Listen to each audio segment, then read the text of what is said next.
What's up, Tailgaters? You're in the booth with Tailgate Nate today, and the road to predict all 136 FBS level college football teams this summer is now going to take us into Corvallis, Oregon, where the Oregon State Beavers had a bit of a disappointing season last year, but as they gear up for the new look Pac-12 in about a year's time, they are going to look to build momentum and revive themselves off a disappointing 2024 campaign. My name is Nate Bope, otherwise known as Tailgate Nate, and I want to thank y'all so much for clicking on this video and for helping to support the channel. If you would like to support the channel even further, then please do what it says below me, hit that subscribe button, and while you're at it, hey, you might as well ring the bell. Turning on notifications will ensure that you don't miss an upload during prediction season, and especially not one of your favorite team. I am a sports media graduate delving into the professional world of the industry, and if you would like to see all the cool stuff I get to do while still being up to date on what goes on this very YouTube channel, please give me a follow at any of the social media apps down below, at TailgateNate29 on Twitter or X and Instagram. You can even email me, tailgatenate29@gmail.com. I want to thank you all so much for supporting and interacting with me or the channel, and however you may be doing so. And with all that said and done and out of the way, Trent Bray is yet again coaching the Oregon State Beaver team, just a couple years removed from the Jonathan Smith era. And this was a team last season that I felt like had a lot of talent, but look, they were injured, and we'll dive on into it a little bit later, but it was overall a disappointment last season, going only 5-7 and just underachieving in a lot of different ways. However, this is the year with a new transfer quarterback coming in and a lot of pieces falling into place, a year for optimism as you head towards the revival of the Pac-12. How do we do preview predictions here on the channel? Well, we are going to go through a roster overview, which the offense, bam, is going to be over here, and the defense, hooah, is going to be over here to the right. At the end of the video, we are going to go through an Oregon State football schedule. I should say the Oregon State football schedule for 2025. Give it a game-by-game preview and prediction. At the end of the video, I already said that. This video overall is going to tell you what I think about the Oregon State Beavers here in 2025. But before we do get started, if you want to look right down below me, returning production numbers are both, or I should say all three, according to ESPN, and they do factor in transfer portal additions up to a certain percentage. What's more, you look down at the recruiting and transfer portal ranks. Those ranks are both for the class of 2025, and they are according to 24/7 Sports. Apologies for stumbling over my words. I promise you, once we dive on into this, I'll get a whole lot better. Let's kick it off with the offense and your offensive coordinator, Ryan Gunderson. Your top two passers from last season, former Idaho Vandals standout Giovanni McCoy, did not have his best season with the Beavers last year. 1,300 yards, 3 touchdowns, and 6 interceptions. Just did not perform well. And what's more, and Ben Branson did not live up to sort of the experienced quarterback mantra when he was getting into play some football as well. Did complete about 61% of passes, as did Giovanni McCoy, had a pretty solid completion percentage, but 943 yards, 4 touchdowns, 4 picks. Again, just not what you needed out of the quarterback position last season. Both of those guys have entered the transfer portal. I believe Ben Branson is now with Stanford. Yes, that's correct. And Giovanni McCoy has gone over to play for the Texas State Bobcats. So what do you get in the quarterback room this year? Bona fide, without a shadow of a doubt, I can tell you who your starter is going to be this year. Yes, Gabari Johnson does come back. He threw passes last year. That's all great. I think he'll probably get some playing time this year, but I think everyone knows, everyone in Corvallis knows, and everyone across the country should know it is Malik Murphy's job. And the thing with Giovanni McCoy is I really liked him at Idaho. There were some concerns about how, as there usually are with transfers of this nature, how they translate it from the FCS level to the FBS level. Yes, it's all Division I college football, but you do take a step up in competition, and Giovanni McCoy just couldn't transfer it for Malik Murphy. This is the guy that has proven Power 4 experience, played at Texas, and had some solid production at Texas, and then really emerged at Duke last season. 2,933 yards, 26 touchdowns, and 12 interceptions. I think Duke got an upgrade with Dorian Mensah, but I also think Oregon State got an upgrade here with Malik Murphy, who is back in the orange, just a little bit of a different shade, and as you saw on the thumbnail screen over here, looks pretty nice on him, and I think he'll be a grave help and revival to this Oregon State quarterback room. Running back room, Jam Griffin, a little bit of a depth piece last season, but you are going to actually second leading rusher last year, higher on the list than I had remembered off the top of my head. That's why you have notes. Had 450 yards and 4 touchdowns for the Beavers last season. He exhausts his eligibility. Even if that is not accurate, then he is no longer with this program. So your top, or I should say your top and third overall running back from last season. Well, apparently the talking didn't get better. I promise it will. Anthony Hankerson, who had 1,000 yards last season, 1,082 to be exact, and 15 touchdowns, which was triple what anyone else on the roster had. He is going to be coming back, and then I will probably butcher this name, so I apologize. Salahaddin Allah is going to be coming back. Did have 258 yards in the touchdown on 4.7 yards per carry. Same number that Hankerson saw, 4.7 yards per carry.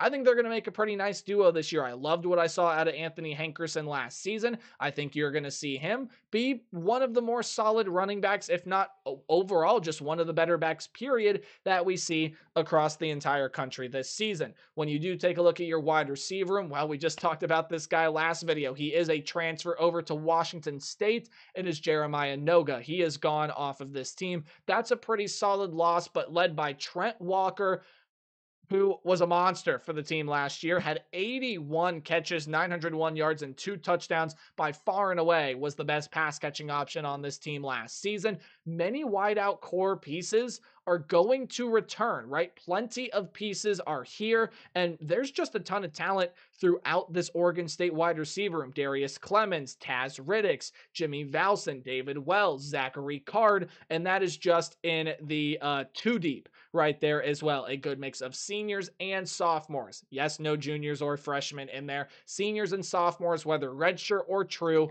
are going to be highlighting this room. Again, it'll be led by Trent Walker, and I find it hard to believe that, especially if Malik Murphy doesn't provide at least something different and a lot more production to this quarterback room, even if it's 2,500 yards by himself. The quarterback room last year didn't even get to that mark.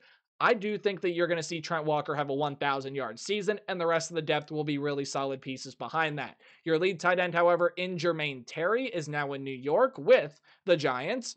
You are going to see a transfer in Riley Matthews come in, who, according to ourlods.com as of right now, has him as the projected starter. For Bryce Caulfield is a redshirt senior returner that played tight end for the Beavers last season. Your offensive line, well, they're going to have plenty of spots to try to fill. I believe 4 starters are gone off the offensive line from last season, so transfers are filing in. There are going to be a lot of roles that are going to be decided by battles in camp. Right now, according to ourlads.com, website I highly recommend you check out, by the way, if you like to look at depth charts and things like that. 4 of the 5 starters were with this again, 4 of the 5 projected starters were with this program last year. The only one that's not is a transfer at the right guard position, and Josiah Timoteo, who probably is going to end up being a starter at maybe the right guard position, but you do get Van Wells coming back, senior center. He's going to be a very big piece. You could see JT Hand, who came in as a transfer. He is projected to be the backup center. Maybe they try him at a different position. I think you can definitely see some mix and matching with the Beaver offensive line. Back to the offense in a minute. Let's talk about Rod Chance's defense. Now, I think I mentioned it at the open, but in case I didn't, or I did and you want to hear it again, I'll say it again. Last season, there was absolutely no pass rush.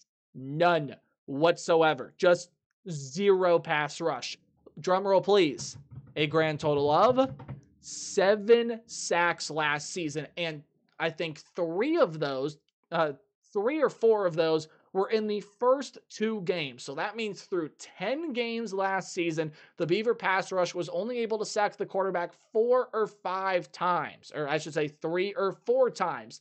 That is just unacceptable. They sat at the very bottom of college football in terms of sack production, and there is a reason for that. Injuries were everywhere, especially on the defensive front last season. You actually have to go quite a ways down on their tackle board before you even get to a defensive lineman, and that is Samisi Saluni. Again, one of the only times you'll see a name split across 2 lines over here, so I do apologize for that. He is going to exit. And then when you take a look at your linebacking unit, you are going to lose a couple linebacking leaders there. Isaiah Chisholm and Melvin Jordan are both going to be gone here. Chisholm's second leading tackler with 75 tackles, and then Jordan had 45 tackles as the fourth leading tackler for the defense last season. However, your front seven has still got a lot of good pieces, and staying healthy this season is going to be a pretty darn solid unit, led by the surprise return of Nico Taylor. 46 tackles, had 2.5 sacks, which, yes, they had only 7 last year.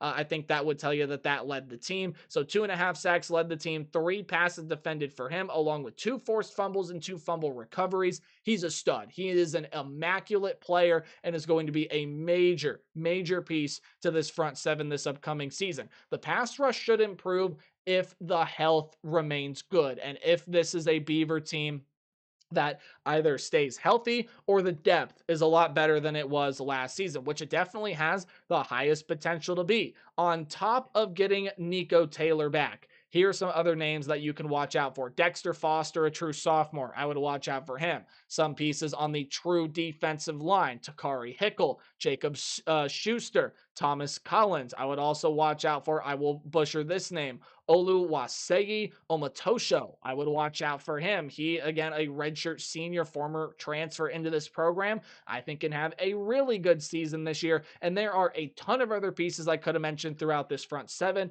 that, again, all you got to know, as long as they stay healthy, they can be a really good unit this season. And the pass rush, I find it impossible, nearly impossible to believe they are going to have a season as poorly of pressuring the quarterback as they did last year. When you take a look at the secondary, your interception leader, Jack Kane, is going to be leaving this defensive backfield. He did have 2 interceptions last year. That did lead the team, again, on a team that only had 5 interceptions and 12 total turnovers last year. So along with the sacks, what I have dubbed as my version of aggressiveness, which is the momentum changing plays, sacks, tackles for loss, and turnovers. Oregon State couldn't do any of them last season. So losing the interception leader in Jack Kane, he again is gone to rice or food. That is a massive blow. However, a bulk of your major secondary talent returns, and again, I'd find it hard to believe they don't force more turnovers than they did last season. Most notably going to be led by your leading tackler in Skylar Thomas, again, a senior, also a senior in Kobe Singleton, that had a fairly sizable part here to this defense last season. Actually, no, sorry, I'm totally thinking of someone else. I am thinking of Apologies. I am thinking of Jaheim Patterson, who is a true junior that again had a pretty solid role. I'd expect his production to increase this year. As far as Kobe Singleton goes, I do think he's a very, very talented piece. Going to be playing corner for you this upcoming season, and I think should see a fair amount of production this year. Apologies, my notes were all screwed up, so I apologize for that mix-up. As far as the special teams unit, both kicking positions, that's place kicker and punter, are both going to see a changing of the guard. There are going to be some new players in those positions, and I thought I'd mention that because, hey, kickers are people too. Let's get back over to the offense just really quickly. Malik Murphy is going to provide an uptick in quarterback production for this team this season, and I think he's got all the pieces necessary around him to be able to help this offense be pretty darn solid this year. Now, defensively, as long as the injuries don't ravage them again, they will not be as uh, that's not the best way to phrase it. They just aren't going to be as poor in some areas as they were last season, especially the aggressiveness factor and the momentum changing plays. They are not going to change, not one bit. When you take a look at this Oregon State team, it's a team that showed a ton of flashes last year, right? They have all the talent, and now that they did, I think, pretty well in the transfer portal, they are going to try to rebound from a disappointing season when they play this schedule right over here. We'll dive on into the Beavers schedule in just a minute, but when we dive on down below here, you'll see some odds courtesy of FanDuel. No, not me telling you to go place your money, just does provide some good context to how good the odds makers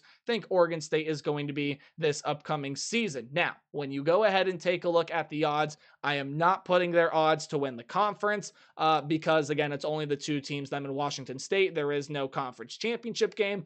I am also not putting a conference record. That's just my personal choice. You can, if you wish, so be it. So instead, I'm looking at their odds to make the college football playoff because, like Washington State, they have the highest mark possible on FanDuel for the odds to win the Natty at plus 100,000. So they are plus 7,000 to get into the college football playoff. That's a pretty long number, and they got to get past a lot of great, what I would call group of five contenders, and I believe Oregon State would fit into that category. They would be seen as a team of that status. And then 6.5 wins is the over-under total. I think that's underselling Oregon State a little bit, maybe recency bias affecting Vegas, which you sometimes do see, but at the same time, I feel like it is a pretty fair line for the schedule that they do have to play. When you compare it to Washington State, there are it feels like a lot more power schools here and a lot bigger power schools here. You do start off with a game against California that I would not be surprised to see you lose. However, California does lose a ton of pieces from last season, especially that quarterback Fernando Mendoza. Pretty much their entire running back room, but most notably Jaden is going to be gone. You lose J. Michael Sturdivant at the wide receiver position. Some really good defensive pieces are elsewhere across the country, and even if they didn't transfer, have also left this program. Cal, I just think, is going to end up having a pretty rough season out of the ACC. There still are a couple pieces here that I like individually, but as a team, I don't think it's all going to go swimmingly for Cal this season. So that is a Golden Bear team that takes a step back from last year, getting them in Corvallis week 1. Oregon State will be able to pull off that win. Fresno State is a game coming up next, and I still think the Fresno State Bulldogs have got a lot of pretty nice talent. But there are some pieces that you're going to have to try to replace here with this Fresno State team. Malik Sherrod is no longer going to be a running back there. You are, I believe, now getting a new quarterback in here. EJ Warner, coming over from the transfer portal, formerly of Rice and of Temple, is, I believe, the son of the Super Bowl legend in Kurt Warner. So take that for what you will. Just hasn't worked out for him wherever he's gone. Wants a change of pace, wants to go to the Mountain West. And I think he's a pretty good option that can give Fresno State some boost offensively. Little bit of questions for me, although I do think this is the defense that can stand tall with just about anybody offensively. However, there still are some questions on the defensive side of the ball, questions offensively, and this is an Oregon State team that, again, I just see being much better this season and better than Fresno State. So for that reason, I do give them a win. Here is where things start to get problematic for Oregon State because you have to go on the road to play Texas Tech, on the road to play Oregon. You get Houston at home on a short week on a Friday night. That is another Power 4 opponent, and then even after a bye week, turning right around and playing App State the next week on the road is just not going to be easy. And I caught the error in my schedule there. Sorry about that. I actually caught a couple of them here. I had 2 week 7 games, and obviously you're not going to ask a team to do that. So Texas Tech and Oregon, I think, are pretty clearly going to be some losses here. Texas Tech added so much through the transfer portal, and this really is a team that I feel like there's been a lot of hype around Texas Tech in years past, and it hasn't necessarily gone the right way. However, when you take a look, I love Joey McGuire as the head coach. I think you brought in some really talented transfer portal pieces surrounding Baron Morton. Defensive front is where they really hit it home for me. They brought in a ton of phenomenal transfers up front, even just some really good defensive transfers in general. And Texas Tech is one of the front runners in the Big 12 this year. Oregon, again, the Civil War, is one of the front runners in the Big 10 this season, and I really like Dante Moore. Did struggle at UCLA, but I think he's got all the talent in the world, and especially in this system, I think he's going to thrive and flourish. Yes, Evan Stewart is a big blow, but you still got other weapons in the backfield now with Mekhi Hughes coming in. Wide receiver room is really good, and I think Oregon outpaces Oregon State and outmuscles them in pretty much any position grouping, and that includes the quarterback position when I compare Dante Moore to Malik Murphy. I think that's going to be a win in Oregon. Maybe if it was in Corvallis, the upset, I think, is possible, and it is still possible if Oregon State can catch Oregon on an off day, but I just, again, think Oregon is a lot more talented. And then this one against Houston, let's take a step back and let's talk about for a second. I do think this one is going to be a really tricky game for Oregon State to win. I do think Houston improves from where they were last season. Last season, 4-8. I think they're going to get better. Connor Wigman coming in to be your transfer new starting quarterback. You do bring in a lot of good skill position pieces. Dean Connors was really good at Rice. He comes into the running back position. Amari Thomas, he was a really, really good piece at UAB. He comes in to the wide receiver position. And defensively, a lot of experience transfers in and a lot of experience comes back. And that pays huge dividends. And I think this is the Houston team that is really well coached by Willie Fritz. I do think Connor Wigman is going to be able to outpace and be able to outdo what a lot of this Oregon State defense is trying to do. I think Houston has got a lot of great talent. I think they take a step up under Willie Fritz this season. Even if it's not a bowl game, they'll take a step in the right direction this year. I got Houston, again, a short week after you lost 2 back-to-back road games in power conference stadiums against Power 4 conference teams. You got another one here against Houston, and I really like the Cougars this season, at least, again, to take a step up. I do like a lot of the pieces that they possess, and I like the matchup here with Oregon State. On the road against App State. So here is what I'll say about these two games. Yes, that Houston game is at home. I believe that this is an Oregon State team that is going to split those two games. So even if you have them beating Houston, I think they're going to go on the road and lose to App State. They are going to win one of those two games, but I do think it comes with losing the other. I think this win against App State is a little bit more likely than the win against Houston. That's just me personally. You can see it differently. AJ Swan coming in to be the quarterback for App State, and I think that's a pretty sizable downgrade from what you had with Joey Aguilar, who obviously was going to be with UCLA, now with Tennessee. I still like what you did in the transfer portal, and this is an App State team that, after a disappointing season last year, can be one of the better teams in the Sun Belt, as they usually are this upcoming season. I just think that Oregon State a little bit more talented, and I think Houston a little bit more talented than Oregon State. So my thought process through those two games right there. Hey, Wake Forest now has former Washington State head coach Jake Dickards, but I do think it's going to take some time for him to build up this program that is so far in the depths of college football, and I think could be one of the worst teams in the ACC. Lafayette is going to be an easy win for Oregon State, and then you finally get your first bye week. And yes, ladies and gentlemen, this is not a typo. You play Washington State twice this upcoming season. Oregon State was able to beat them last year. You get the first meeting between the two in Corvallis, and I think you win it. Washington State has got a ton of pieces that they are needing to replace. However, I really like what they did through the transfer portal. They got a ton of phenomenal options coming in, offensively and defensively, even with some really good pieces returning here to this team. What very few of them there are, Zevi Eckhouse being one of them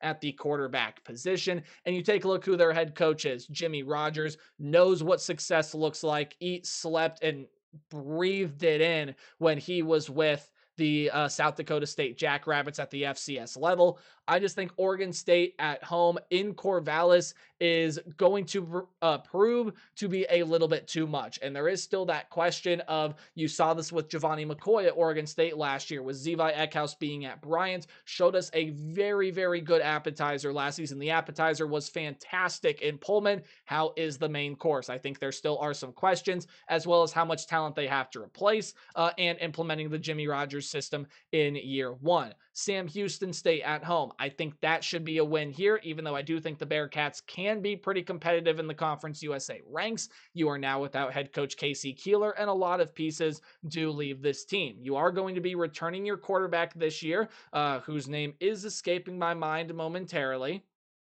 It will come back to me, however. And Sam Houston State, look, they do have to replace a lot of pieces. There are a ton of pretty solid teams, or pretty solid pieces that did leave through the transfer portal. Hunter Watson, that is the quarterback's name. I think he can give Oregon State's defense some trouble, but overall, that should be a win. Tulsa should be a win there as well. Tulsa is going to be one of the worst teams in the country this season. I just am not a big fan of the Golden Hurricane. And then this second game against Washington State in Pullman, I think these two teams split their meetings this season. So I do think Washington State is going to be able to get that win. Again, if everything works out and all the pieces fit in well, Washington State's going to be a really competitive team, and it leads to a record of 8-4, a massive step up from last year. It's going to be a big jump forward, but honestly, guys, 10-2 is not out of the question here. And if they're somehow able to pull off an upset on the road against Texas Tech or Oregon, which I just personally don't see happening, but if it does, I think you have to start considering Oregon State as one of the better non-power four teams. Again, you can beat Houston. You can win that second game against Washington State, especially if everything doesn't go to the Cougars' way and they don't improve defensively. A lot of the talent was here last season. It just needs to stay healthy this year. And I like what the Beavers have in store for us in 2024 or 2025, mind you. Let me know what you guys think in the comment section down below. Remember to play hard, but tailgate harder, and I'll see y'all in the next video. Goodbye.